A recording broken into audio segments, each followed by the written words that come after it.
Pregame.com.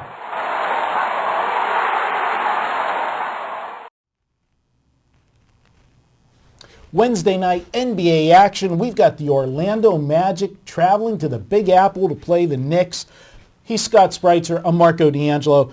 Scott, the Knicks, they fire the coach, and all of a sudden they roll off 6 out of 7 straight up and against the spread.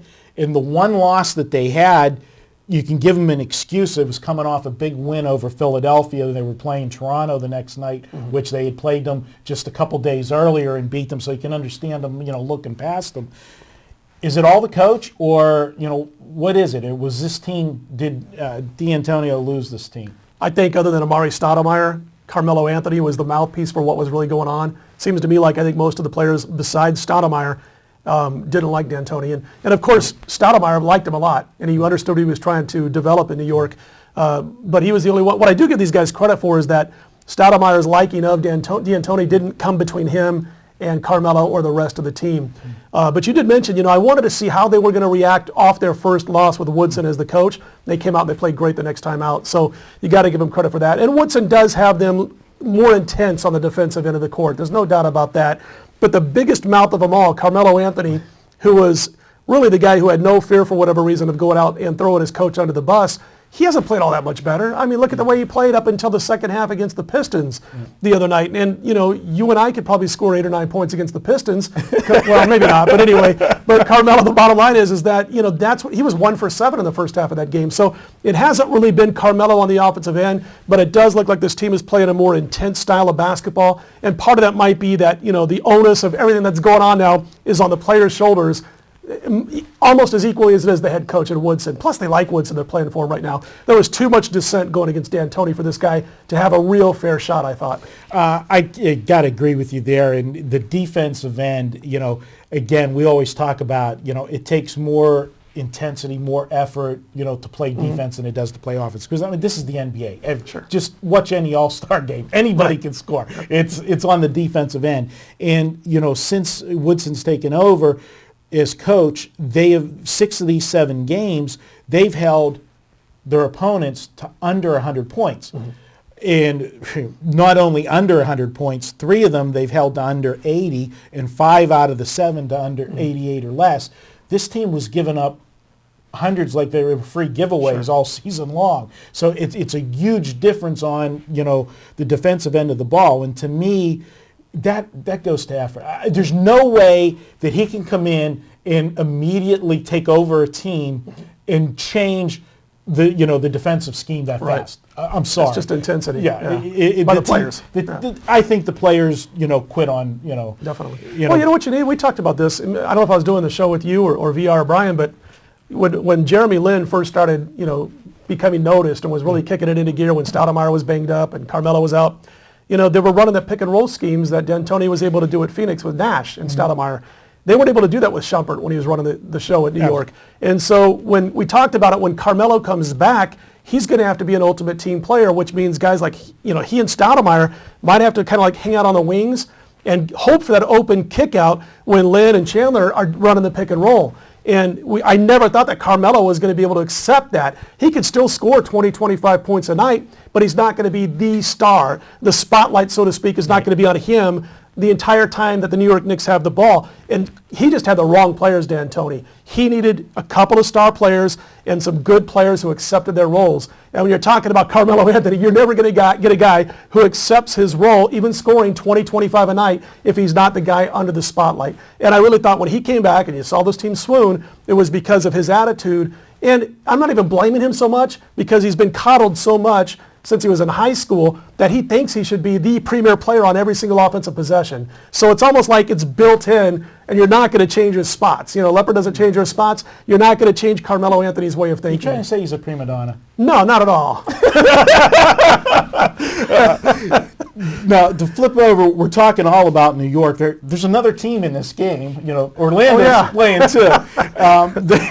We got to give them a little bit of time. Orlando, they're actually playing better ball right now. This is a team, though, Boy, they can, whenever they turn in a clunker, well, they turn in a clunker. Let me tell you. I mean, they'll put up a 59 spot on you, with a blink of an eye and not think anything of it. But they are 6-3 in their last 9 games. The 3 losses, though, were when they stepped up in company: San Antonio, Miami, and Chicago, which probably are the 3 best, Sure. Throw Oklahoma City in there and you got the 4 top teams in the NBA right there. But, they are playing better. I think, they got this Dwight Howard thing behind them. They got to move forward. I don't think Orlando's an easy out. Right. And I think the Knicks inside, you're the matchup guy.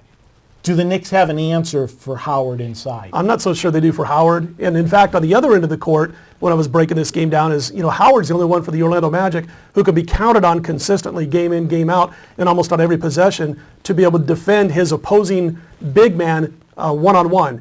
Everybody else on this team needs a lot of help. It needs a lot of team defense, and that means you've got to be focused 100% of the time that you are on the floor to play a team defensive mentality, and that's what gets Orlando in trouble, because they do lose focus sometimes. And I think it was, I wrote it down, but I didn't type it into my notes here. I think it's something like 6 times since the 3rd or 4th week of January where they've scored below 70 or below 80 points, and 4 times below 70 points. So this team, if they're not completely focused, they don't have the kind of guys who can step up to help out Howard. Howard's all everything, but Hedo, I remember, I think it was the Orlando Sentinel I was reading the other day, and they're talking about Turkoglu. He finally broke out of his slump. Well, he had one game where he had 15 points and 7 boards, their most recent game going into Monday, and all of a sudden it's breaking out of his slump. I was looking at the Orlando Sentinel. I thought whoever wrote this article broke it down extremely well. They basically said Orlando is fragile on the defensive end for all the reasons I just mentioned. They don't have anybody who can match up besides Howard one-on-one every trip down the floor. They've had 19, going into Monday, they had 19 turnovers in 4 of the last 5 games. Turkoglu, Nelson, talking about Jameer Nelson, they've got to pick it up. Hedo did against the Cavaliers. Who cares? It was the Cavaliers. No backcourt player for the Orlando Magic right now can create their own shot on a consistent basis. And when they do lose focus on one of the ends of the court, they blow leads. They've blown 27, 14, and 20-point leads over the past 7 weeks. So it's a team that, when they're focused, you've seen them giving Miami trouble. When they're focused, they can beat anybody in the league. When they lose that focus for 6 or 7 minutes of a game, which is not hard to do, to lose focus at this level, they can get beat by anybody in the league and look extremely ugly doing so. It's amazing to see this team have so many loss of focus along the last 2 months and score 65, 59, 70 points, yet still have the record they are and be right there to challenge Miami in the division. Yeah, like you said, 4 times this year they scored 69 or less. Right. They had 2 games, their season lows were 56 to Boston and 59 to Chicago.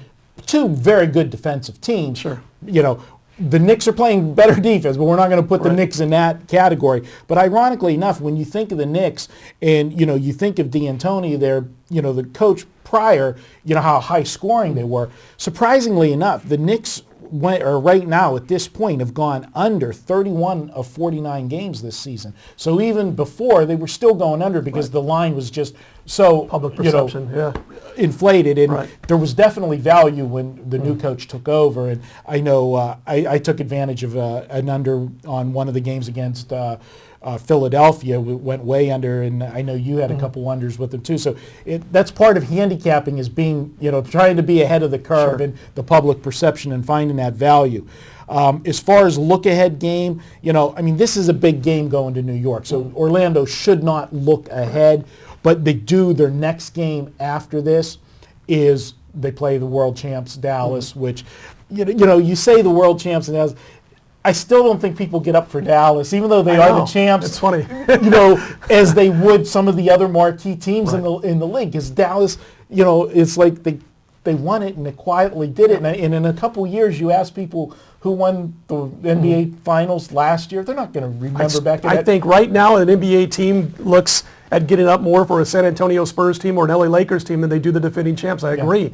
The reason I like New York in this one is for all the meat that I just said about Orlando and their lack of one-on-one defensive ability, because they have to play a team defense and because they don't have anybody but Howard to play consistent man-to-man defense. This opens things up for what New York wants to do, which is that Lynn type of, leading the game on the court. But by the way, and we're doing this on Monday afternoon, He was listed as probable for Monday night's game. He was ill. And then, of course, Stoudemire's back is flaring up again, and he was listed as questionable going into Monday night. So it's based on that also. I'll be on the Knicks if both of these guys are healthy and playing on Wednesday night. And also, and how serious can this be to New York? Well, if Stoudemire's out, I still say that's why they got swept by Boston in the playoffs last year, because he got injured in the second game of that series, and Boston had their way. If Stoudemire's healthy, they can beat a team like Orlando in a setting like you're going to see on Wednesday night. But if he's out, it changes the entire dynamic of the game. However, having said that, the line changes, and then you got to look and see, okay, the rest of the players are playing such an intense brand of basketball for Woodson right now. Maybe that line moves enough to where you still want to jump on New York. But for now, let's assume they're going to play, and I like New York in this game. All right, well, I'm on the fence on this one. This is Scott's pick. He likes New York. We're going to be back all week. We'll be back probably taping on Wednesday again. We'll have coverage of Thursday, Friday, and I think there's a couple of games on Saturday, college basketball game, that have some importance. So we'll be back and cover those for you. You can follow all of the action all week long. Pregame.tv is where it's at. And he's Scott Spreitzer. I'm Marco D'Angelo. We'll talk to you later in the week.